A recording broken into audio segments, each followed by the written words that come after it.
pag-usapan natin. Okay. Sunod na pag-usapan natin ngayon, paano natin makukuha itong big dreams na to. Okay? Yung magkaroon ng house and lot, magkaroon ng car, travel, and savings. Paano? Kailangan dumaga sa tinatawag na ladder of success. What? Ladder to success. Itong yun na to, pag inalis ko sa success, matatawag mo kaya sang success? Hindi. Isis na ba guys? Ikaw po yan.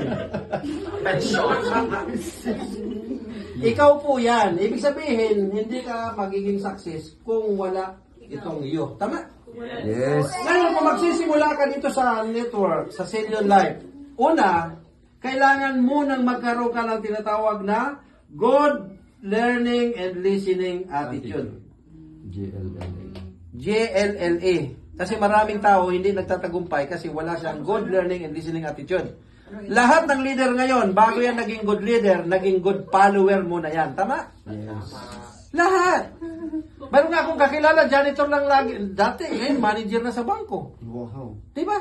Okay. Siyempre, pag mayroon kang good learning and listening attitude, ang laging isasagot mo, sabihin sa'yo ng upline mo, sasabihin sa'yo, attend ka po. Yan. Attend ka muna. Ang lagi mong isasagot kasi mayroon kang good learning and listening attitude, yes po, attend po ako.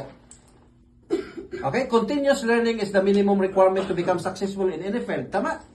Yes, tama. Sa patuloy na pag-aaral. Okay? Ngayon, siyempre, pag mayroon kang good learning and listening attitude, ang kasunod po niyan, mali-learn ka. Ibig sabihin, matututo ka, learn. Learn. Tama? Pag na-learn ka, ibig sabihin, natuto ka, ang kasunod dyan, yan. So, ibig sabihin, makakapagturo ka. Teach. Knowledge muna. Siyempre, pag nagtuturo ka, ang kasunod dyan, yan. So, maduduplicate ka ngayon. Kailangan po dito is duplication. Kung ikaw lang mag-isa, hindi mo kakayanin. Kailangan mong i-duplicate yung sarili mo. Kung ano yung ginagawa ko, ginagawa mo dapat ito. Tama po? Kasi itong business na to, hindi ko business to, business mo rin ito. Tama? Siyempre, pag na-duplicate ka, ang kasunod niyan, okay? Okay, no. Kakapagturo ka, ibig sabihin, madudup. Duplicate, tama. Duplicate, tama? Delegate. Yan, duplicate.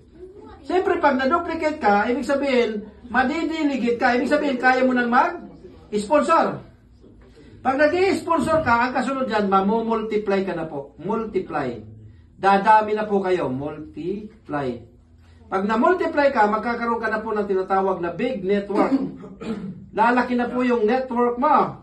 Ang kasunod po niyan, pag nagkaroon ka ng big network, magkakaroon ka po ng tinatawag na big income. Income pala. Pag nagkaroon ka ng tinatawag big income, ang kasunod dyan, kuha mo yung big dreams mo. Tama? Hindi mo po ito makukuha mga itong sinulat ko kung wala kang big income. Tama? Yes, tama.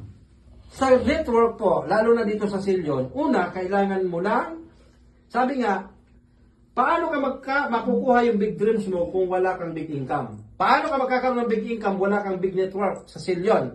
Paano ka magkakaroon ng big network, hindi ka naman na-multiply? Bakit hindi ka nag-i-sponsor? Paano ka makakapag-sponsor, hindi ka naman na-duplicate? Bakit hindi ka nagtuturo?